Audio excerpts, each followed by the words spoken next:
नमस्कार। देश काल में आपका स्वागत है। मैं हूं मुकेश कुमार।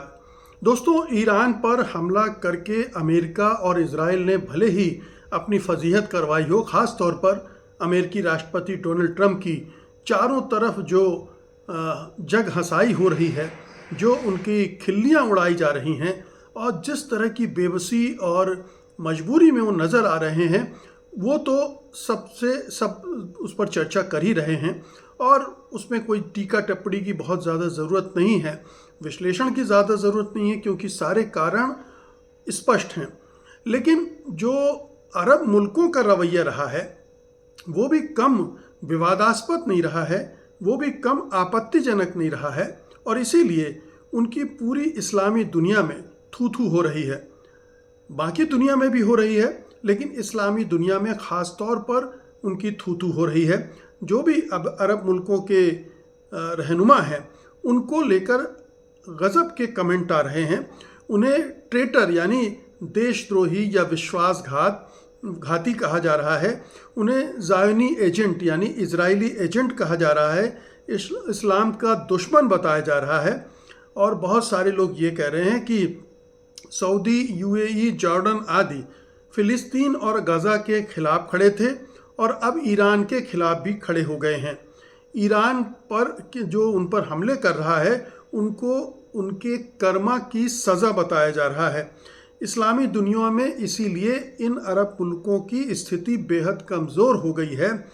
ये अरब देश पहले लीडर माने जाते थे, लेकिन अब उन्हें अमेरिकी पिट्ठू और खलनायक कहा जा रहा है। ख़ास तौर पर गैर खाड़ी अरब देशों मिस्र, जॉर्डन, लेबनान, इराक और मुस्लिम दुनिया, तुर्की, पाकिस्तान और इंडोनेशिया में उन्हें खलनायक के तौर पर देखा जा रहा है। यही नहीं, बाहरी दुनिया में चाहे जो भी देखा जा रहा हो, इस्लामी दुनिया में उन्हें चाहे थू थू उनकी हो ही रही हो, लेकिन उनके अपने मुल्कों में भी उनकी हालत ख़राब है। तमाम गल्फ़ के देशों में वहाँ की आवाम अपने जो शासक हैं उनसे अच्छी खासी नाराज़ है। उनके ख़िलाफ़ उनके अंदर गुस्सा खदबदा रहा है। बहरीन की सड़कों पर तो ये गुस्सा हमें दिखलाई भी दिया था, लेकिन चूंकि इन तमाम मुल्कों में इस तरह की शासन व्यवस्था है और जो शासक वर्ग है वो इतना ऑटोक्रेटिक है, इतना निरंकुश है कि वो किसी तरह के प्रदर्शन विरोध की गुंजाइश ही नहीं रखने देता। इसलिए पूरी सेंसरशिप लागू की गई है और उसको दबा कर रखा गया जनता को, लेकिन अंदर ही अंदर जनता खदबदाई हुई है और इसका अनुमान इस बात से लगाया जा सकता है कि अगर कोई सर्वे हो तो कुछ दूसरे ही नतीजे सामने आएंगे। ये जो सत्ताएं हैं वो किस तरह से घबराई हुई हैं, उससे भी उसका अंदाज़ा लगाया जा सकता है। जो अपनी आवाम को बोलने की आज़ादी तक नहीं दे रहा है, सोशल मीडिया पर अगर उन्होंने कोई पोस्ट डाली उसके खिलाफ कार्रवाई हो रही है, कोई वीडियो शेयर कर लिया उस पर कार्रवाई हो रही है। तो किसी भी तरह से ये जो अरब ममालिक हैं वो अपनी आवाम को अपनी राय जाहिर करने का मौका नहीं दे रहे हैं, लेकिन गुस्सा तो भड़का हुआ है। एक पब्लिक ओपिनियन इंडेक्स आया था, अभी फरवरी 26 में जारी हुआ था। तब युद्ध शुरू नहीं हुआ था और तब इस पब्लिक ओपिनियन के हिसाब से 44% अरब लोग इजराइल को अरब राष्ट्र के लिए सबसे बड़ा खतरा मानते थे, अमेरिका को 21% और ईरान जो है वो तीसरे नंबर पर था।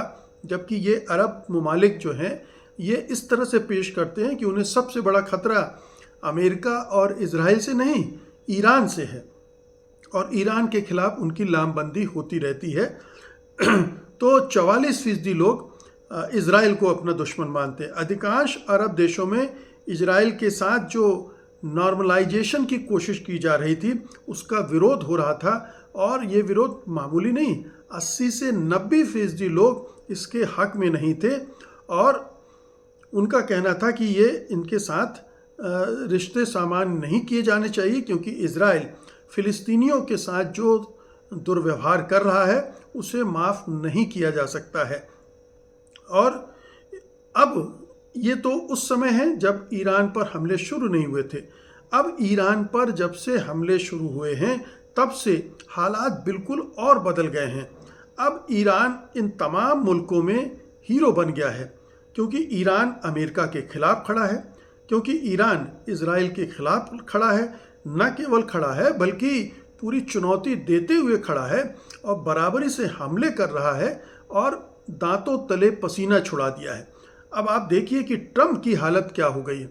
वो अपने नाटो देशों से कह रहे हैं कि मदद करो, मदद करो, अपने युद्धपोत भेजो, होर्मुज जल डमरू मध्य को खुलवाओ, लेकिन नाटो के देश भी उनकी मदद करने के लिए तैयार नहीं है। ऐसी सूरत में आप समझ सकते हैं कि ईरान उस पूरे खित्ते में और पूरे इस्लामिक वर्ल्ड में, और मैं तो कहूँगा कि इसे इस्लामी वर्ल्ड तक सीमित करके नहीं देखना चाहिए, क्योंकि ईरान ये पूरे तीसरी दुनिया में भी एक हीरो बनकर खड़ा हुआ है। जिस तरह से डोनाल्ड ट्रंप और अमेरिका दरोगागिरी कर रहे थे दुनिया भर में, टैरिफ की लगाकर और दूसरे तरीकों से सैंक्शन लगाकर ज़बरन ईरान पर हमला करने का एक बहाना ढूंढा गया, उससे साफ था कि गुस्सा तो अमेरिका के खिलाफ पूरी दुनिया में ज़बरदस्त है। अब उस गुस्से से लड़ने की हिम्मत कोई नहीं दिख रहा था, उस गुस्से को इजहार करने की और अमेरिका से लड़ने की हिम्मत कोई देश नहीं दिखा रहा था। जिन्हें दिखाना चाहिए, जो ये कहते हैं कि वो 1.4 बिलियन डॉलर के आबादी के नेता हैं, 1.4 बिलियन पीपल के नेता हैं, 1 अरब 40 लाख 50 लाख लोगों के नेता हैं, वो भी दुम दबा कर बैठे हुए हैं। जो अपने आप को दूसरी तरह से शक्तिशाली बताते हैं वो भी चुप थे। लेकिन ईरान ने खम ठोक कर, सिर पर कफन बांधकर मैदान में उतर गया और उसने छक्के छुड़ा दिए हैं अमेरिका और इजराइल के। इजराइल का भी बड़ा नुकसान हुआ है। इसीलिए ये चर्चाएं आम है कि नेतन्याहू का क्या हुआ, वो कहाँ छिपे हुए हैं, कहाँ भाग गए हैं या ख़त्म हो गए हैं। तरह तरह की अफवाहें चल रही हैं, और अफवाहें इसलिए चल रही हैं कि नेतन्याहू उस तरह से सामने नहीं आ रहे हैं जैसे पहले आ रहे थे, तो उनको लेकर भी संदेह उठ रहा है। तो दोनों, इजराइल की फजीहत हुई है, अमेरिका की फजीहत हुई है, डोनाल्ड ट्रंप की फजीहत हुई है, और ये केवल ईरान ने अपने दमखम के बल पर करके दिखा दिया है। इसलिए वो पूरी दुनिया का हीरो बन गया है, न केवल इस्लामी वर्ल्ड का, बल्कि जो लैटिन अमेरिका के देश हैं वो भी देख रहे हैं कि किस तरह से ईरान ने मुंह तोड़ जवाब दिया है। अभी लैटिन अमेरिका में वेनेजुएला में जो कुछ प्रेसिडेंट ट्रंप ने किया वो भयानक था कि आप एक देश के राष्ट्राध्यक्ष को किडनैप करके ले जाएं, उस पूरे देश की अर्थव्यवस्था पर कब्जा कर लें, उसके पेट्रोलियम पर कब्जा कर लें और ये घोषित कर दें कि हम ही अब इस पेट्रोलियम के मालिक हैं और हम ही इसको बेचेंगे, हम ही तय करेंगे कि कौन खरीदेगा और किस कीमत पर खरीदेगा।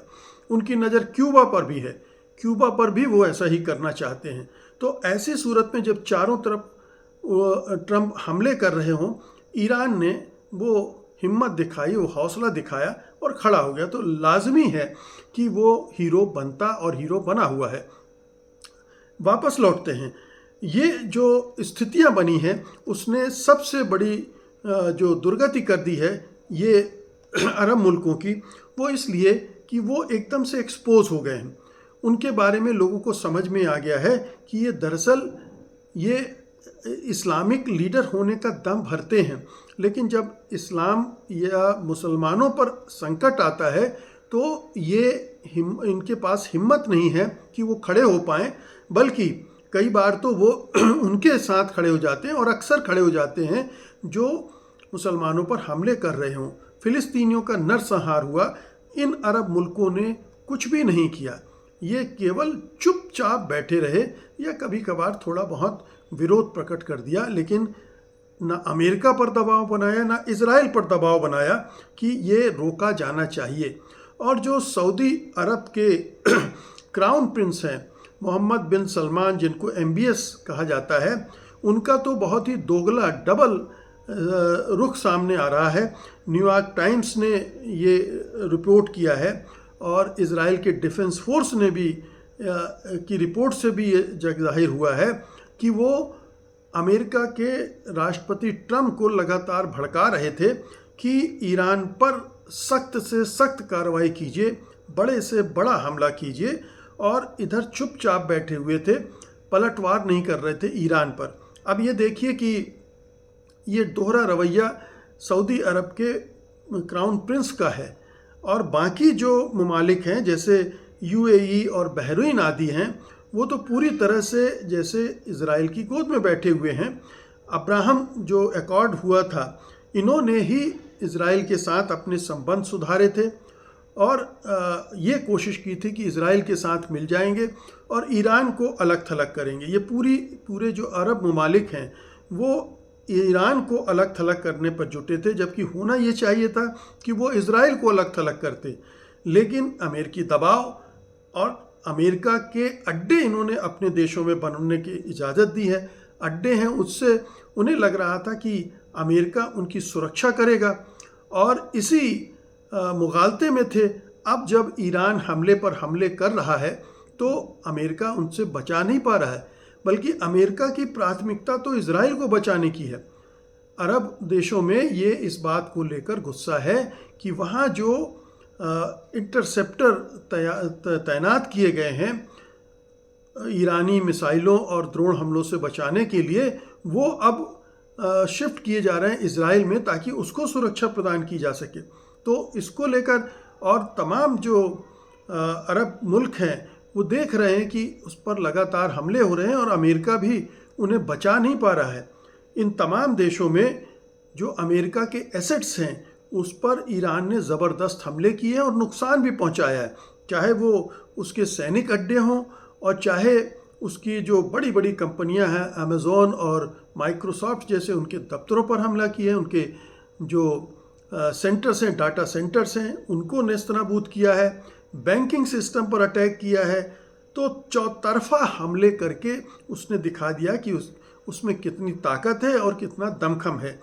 तो ये जो एक्सपोजर हुआ है अरब मुल्कों का, ये एक मध्य पूर्व की राजनीति को काफ़ी हद तक बदलने वाला है। इसमें जो भी अब काफ़ी कुछ तो इस पर निर्भर करेगा कि इस जंग का नतीजा क्या होता है। अभी तो स्पष्ट दिख रहा है कि ईरान हावी है और अमेरिका और डोनाल्ड ट्रंप रास्ते नहीं खोज पा रहे हैं कि वहाँ से निकले कैसे या ईरान को झुकाएं कैसे। लेकिन अगर किसी तरह का समझौता होता है और उसमें ईरान अपनी एक जीत हासिल करने में कामयाब होता है, जिसमें मध्य पूर्व से इन तमाम देशों से अमेरिका के सैनिक अड्डे हटने की बात तय होती है और ईरान पर से सैंक्शन हटते हैं और उसको जो अंतर्राष्ट्रीय बिरादरी में जगह मिलनी चाहिए वो मिल पाती है, तो ईरान खुद ब खुद इन तमाम जो मुल्क हैं जो दोगले रवैये के शिकार हैं उनके ऊपर हावी हो जाएगा। उसकी लीडरशिप को पूरी इस्लामी दुनिया मानेगी, और मैं इसको थोड़ा आगे बढ़ाकर कहूँगा कि ईरान को फिर एक हीरो के रूप में पूरी दुनिया भी देखेगी। तीसरी दुनिया, ग्लोबल साउथ जिसे कहते हैं, वो भी देखेगी। तो एक बड़ा जो टेक्टोनिक शिफ्ट कहा जाता है वो मध्य पूर्व की राजनीति में आता हुआ दिख रहा है, जिसमें ये जो अरब मुल्क हैं उनकी अहमियत और उनकी साख दोनों गिरती हुई नज़र आ रही है, और उसके बरक्स ईरान एक बड़ा ताकतवर और हिम्मत वाले मुल्क के रूप में स्थापित होते हुए दिख रहा है। ये एक बहुत बड़ा झटका है इन तमाम देशों के लिए जो ये सोच रहे थे कि ईरान को निपटा दिया देगा अगर अमेरिका, तो उसका उनकी बल्ले बल्ले हो जाएगी और वो फिर उनका एक तरह से साम्राज्य स्थापित हो जाएगा।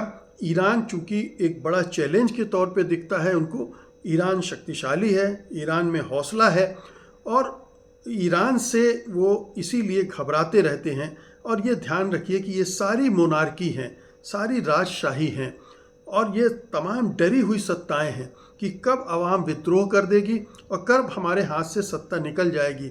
अमेरिका इनको यही गारंटी देता है कि हम तुम्हारी सत्ता को बचाएंगे, भले ही आप अपनी आवाम पे जुल्म करो, उसको आज़ादी मत दो, अभिव्यक्त की आज़ादी, किसी भी तरह की आज़ादी मत दो, उसको तमाम तरह के दबा कर रखो।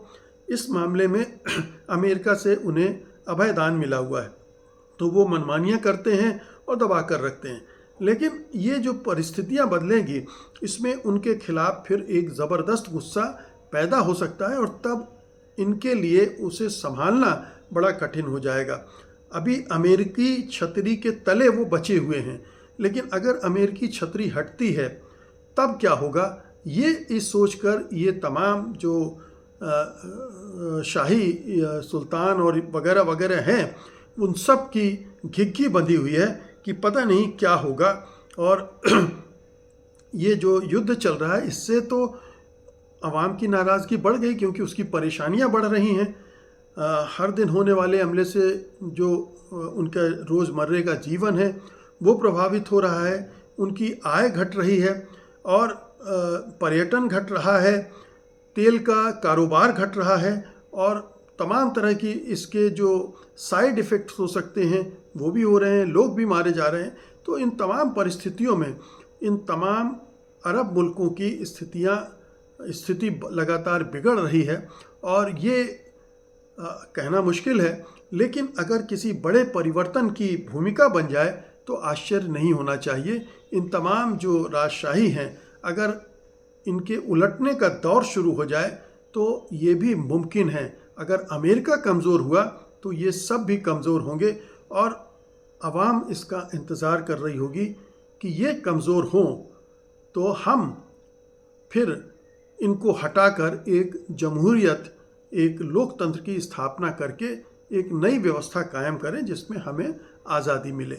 ये बात वहाँ तक पहुँचती है या नहीं पहुँचती है, ये तो हम भविष्य में देखेंगे। लेकिन आज की तारीख में इतना स्पष्ट हो चुका है कि ये अरब मुल्क पूरी तरह से इनका पर्दाफाश हो गया है, ये बेनकाब हो चुके हैं, ये अमेरिकी और इजरायली पिट्ठू हैं, ये बात स्थापित हो गई है। ये मुसलमानों के शुभचिंतक नहीं हैं, ना इस्लाम के शुभचिंतक हैं। ये केवल और केवल अपनी सत्ता के लिए सब कुछ कर रहे हैं और ये एक बड़ा सत्य है जो वहाँ की आवाम भी जान गई है और इसके परिणाम बहुत ही दूरगामी होंगे। बहुत बहुत शुक्रिया आपका। धन्यवाद। नमस्कार।